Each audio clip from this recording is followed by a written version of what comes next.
안녕하세요. 인류의 눈물을 닦아주는 평화의 어머니 한학자 총재님 자서전입니다.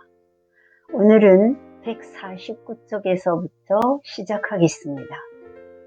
그리움과 눈물로 얼룩진 세계 순회. 엄마, 또 가방을 꾸려요?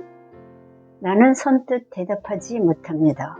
그러면 내 옆에서 묵묵히 짐 싸는 것을 거들어주던 큰딸이 또 물어옵니다. 어머니, 이번에는 어디로 가요? 커다란 가방을 꺼내놓고 옷가지들을 챙기노라면 아이들이 가장 먼저 묻습니다.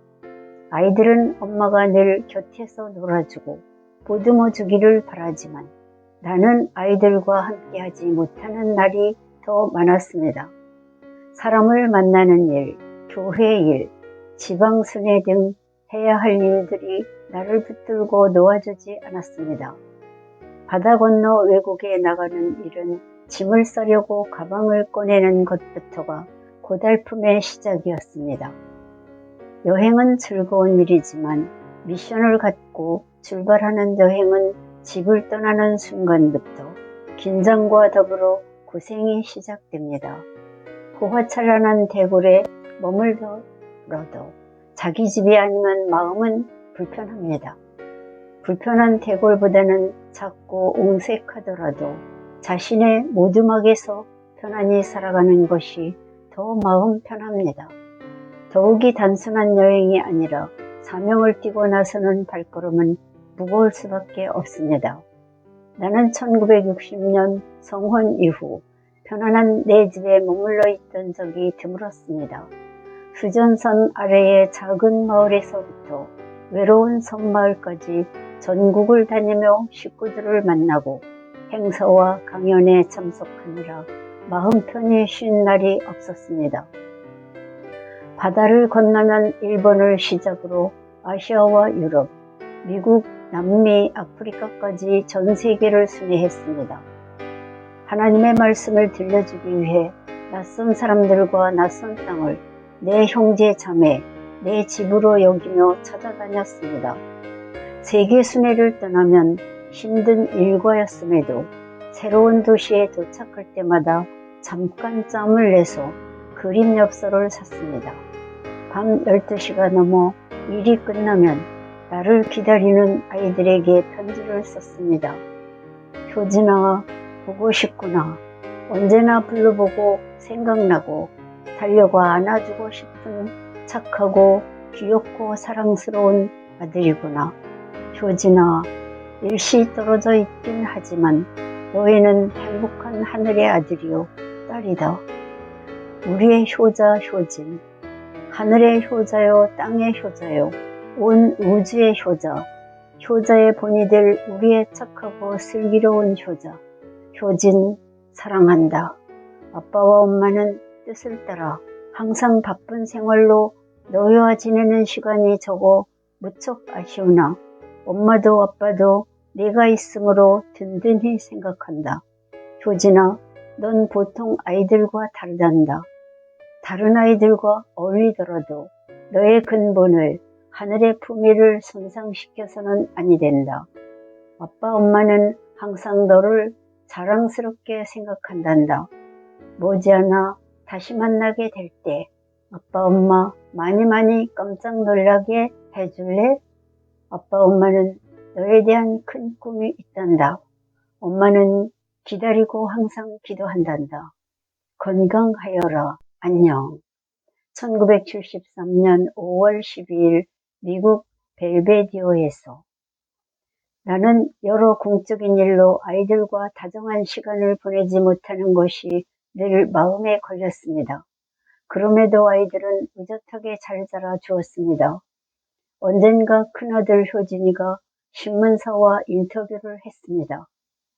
어머니의 어떤 점을 존경합니까? 효진이는 망설이지 않고 대답했습니다. 아버지를 감싸주며 기쁘게 해드리는 어머니의 사랑과 끈기를 제일 존경합니다. 세상의 모든 어머니는 다 위대하지만요. 특히 저의 어머니는 우리를 절대적으로 믿고 격려해 줍니다. 나는 그 모습에 늘 깊은 감명을 받습니다. 언제나 세계적인 일로 바쁘시면서도 14명의 형제를 낳은 것도 정말 위대합니다. 나는 아무리 더운 여름이라 할지라도 찬물로 샤워하는 것을 꺼립니다. 아이를 많이 낳았기 때문입니다. 게다가 의사마저 만류하던 4차례의 절개 수술도 받았습니다. 영진이를 분만할 때는 아기 머리가 너무 커서 사경을 헤맸습니다. 남편은 독일에 있었는데 30분 안에 결정하지 않으면 산모와 아기가 모두 위험하다고 해서 어쩔 수 없이 제왕절개를 했습니다. 한 번 절개 수술을 하면 다시 자연분만을 하기가 어렵습니다. 그래서 나는 절박한 심정으로 기도를 했습니다. 간절히 기도하는 가운데 예수님이 십자가에 못 박히시던 순간이 떠올랐습니다. 예수님의 흑암으로 둘러싸인 사망 권세를 새 생명의 출산으로 회원해 드리겠다는 다짐으로 고통을 참아냈습니다. 세상 엄마라면 누구나 겪는 것처럼 한 생명의 탄생은 지옥과 천국을 오가는 고통 가운데 맞이하는 것입니다. 4번에 걸쳐 수술을 한다는 것은 결코 쉬운 일이 아닙니다. 절개 수술을 받으려고 수술대에 오를 때마다 나는 십자가의 고통을 체휼했습니다. 그렇게 한 생명 한 생명 하나님을 위해 죽음을 마다하지 않고 나았습니다. 뿐만 아니라 여러 차례 유산도 했습니다. 그 여파로 인해 지금도 찬물로 샤워를 하면 한여름에도 한전이나 몸이 우들우들 떨립니다. 내가 아이를 많이 낳아 집안이 화기애애한 만큼 그 해는 이도시 저 마을에 생겨나고 식구들도 늘어났습니다. 그러나 내 마음속에는 한국에서 가장 큰 교회나 신도가 가장 많은 교회와 같은 세속적 목표는 애당초 없었습니다. 세계를 구원하는 정도 인류의 눈물을 닦아주는 참된 교회만을 소망했습니다. 그 뜻을 이루기 위해 1969년 첫 세계순회에 나선 이후 여러 차례에 걸쳐 세계순회 강연을 했습니다. 수천 번이 넘는 다양한 대회와 행사, 모임, 세미나를 열었고 강연도 수백 회에 달했습니다. 50여 년 동안 지구촌 거의 모든 곳에 나의 발자국이 오롯이 새겨졌습니다. 낯선 대도시, 원시의 작은 마을, 햇빛이 살을 태우는 뜨거운 사막, 울창한 밀림, 숨이 턱턱 막히는 고원지대에 이르기까지 지구촌 곳곳을 다녔습니다. 가는 곳마다 나를 기다리는 사람이 많았습니다. 특히 소외된 사람들과 힘없는 여성들, 어린이와 소수민족이 나를 애타게 기다렸습니다.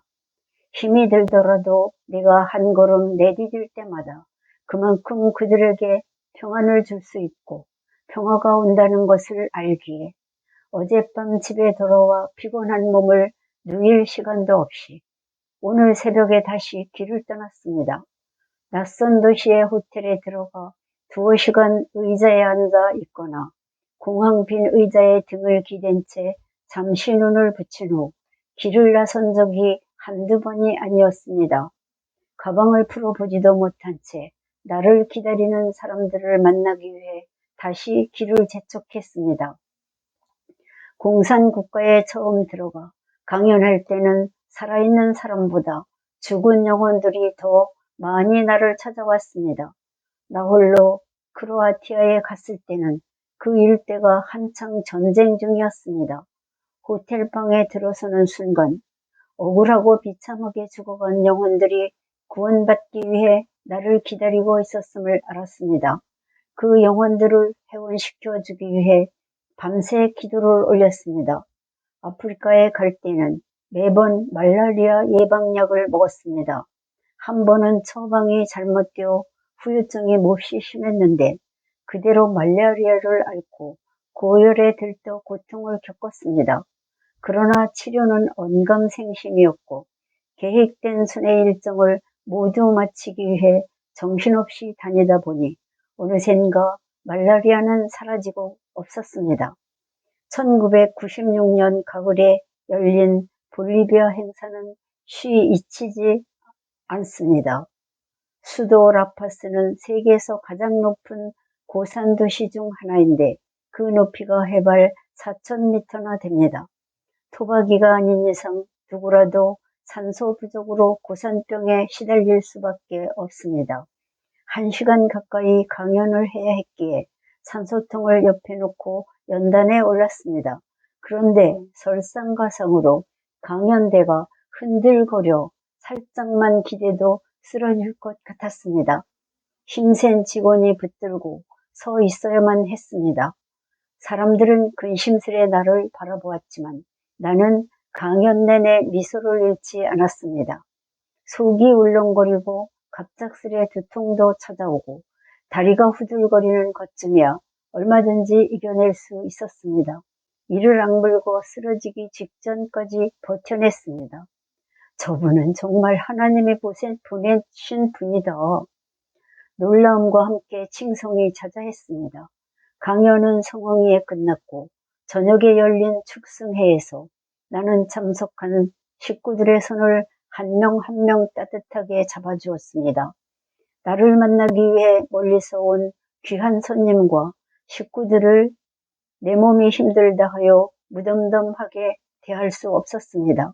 서로가 서로를 격려하고 자랑스러워하는 기쁨의 자리가 되었습니다. 집으로 돌아오자 남편은 내 등을 토닥이며 기뻐해 주었습니다. 4,000m나 더 하늘에 가까운 곳에서 승리를 쟁취했으니 그런 복이 또 어디 있어요? 세계 곳곳을 다니며 하나님의 말씀을 들려주는 일 외에도 희생당한 영혼을 구원하는 회원식 또한 여러 나라에서 거행했습니다. 2018년 봄 오스트레일리아에서 치러진 영혼 회원식은 참으로 뜻깊은 행사였습니다. 빈에서 도나우강을 따라 서쪽으로 2시간쯤 가면 마우트하우젠이라는 마을이 나옵니다. 주변 풍광은 무척 아름다움에도 사람들을 맞이하는 건물은 우울하고 음험합니다. 짙은 회색 벽돌로 높다랗게 지은 담장 앞에 서면 누구라도 통안의 눈물이 저절로 흐를 것입니다. 제2차 세계대전이 한창일 때 나치가 유대인들을 가둬놓았던 강제 수용소이기 때문입니다. 그곳에 갇혔던 30만 명은 대부분 비참하게 생을 마쳤습니다. 벌써 70여 년이 넘는 역사의 아픈 상처를 지닌 현장입니다. 그러나 사람들은 진짜 아픔이 무엇인지 알지 못했습니다. 희생당한 영혼들을 위로하고 원통함과 슬픔을 달래주어야 영혼은 안식처를 찾아갑니다. 빈에서 유럽 전진대회를 마치고 나는 식구들을 마우트하우젠으로 보내 회원식을 올리도록 했습니다. 우리 식구들이 시골길을 몇 번이나 돌아 도착한 그곳은 옛날의 상처가 그대로 드러나 있었습니다. 영원한 사랑의 백합꽃을 바치고 희생자들의 영혼을 달래는 고천문과 의관을 제작해 회원식을 엄숙하게 올렸습니다. 원통한 영혼들이 과거의 슬픔과 분노를 털어내고 맑은 영혼으로 평온한 안식처에서 행복하게 머물기를 기원했습니다. 기념관을 짓는 것도 중요하고 역사적 사실을 학문적으로 조명하는 일도 필요하지만 억울한 영혼에 맺힌 원한과 분노를 풀어주는 것이 더 우선입니다. 70여 년의 세월이 흐르는 동안 아무도 하지 않았던 회원의식을 우리가 거행함으로써 30만 명의 영혼이 안식처를 찾게 되었습니다. 세계 곳곳을 다닐 때마다 낯선 사람들이 나를 보자마자 두 손을 꼭 붙잡고 놓아주지 않으려 합니다. 그 애절함이 내 가슴에 깊이 아로새겨졌습니다. 수많은 사람이 나를 보고 싶어하고 그리워하며 내가 그들 곁에 머물다가 떠나오면 아쉬워하는 것은 하늘이 맺어준 인연이기 때문입니다. 6,000년 전부터 하나님의 품을 벗어난 인류가 참된 삶을 살기 위해서는 둘을 이어주는 하늘의 중보자인 독생자, 독생녀가 있어야 했습니다. 바로 그 독생녀를 만나 울음바다가 되는 것입니다. 그러나 보다 근본된 것은 하나님의 사랑입니다. 나는 바로 하나님의 사랑을 전해주기 위해 수십 년 동안 매일 수백 수천 킬로미터를 다녔습니다. 그 힘든 여정은 필설로 다 표현할 수 없는 것이었지만 늘 행복했습니다. 그러하기에 내가 남긴 말과 발자취는 영원히 사라지지 않습니다. 매일매일 자라고 해마다 커져서 세계를 덮고도 남을 것입니다. 오늘은 여기까지 훈독했습니다. 156쪽까지 했습니다. 네. 늘 건강하시고 행복하십시오.